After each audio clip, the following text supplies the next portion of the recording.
Hi, my name's Wini and I live here in Constable Terrace in a 2-bedroom unit. This hall's right on campus, so it's close by the lecture rooms and the library, as well as the shops. Let's go take a look. So this is my room. I have a comfy bed as well as a nice desk where I can do a lot of my studying. I also have plenty of storage space and a wardrobe where I can store all my stuff. All the bills are included in the rent, so I don't have to worry about anything else, such as housekeeping, heating, water or even Wi-Fi. And I didn't even have to pay a deposit. Please feel free to look around.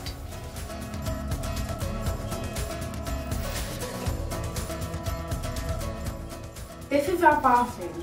It's perfect for the morning, and I rarely have to wait to use it. Look around, and then we'll go and look at the kitchen.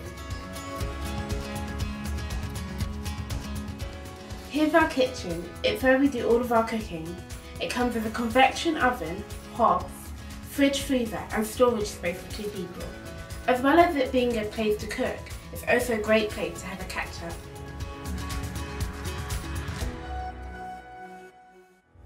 Living here in a self-contained unit makes me feel very comfortable, but still connected to student life. It's great living here on campus. I hope you enjoyed the tour and see you soon. Bye!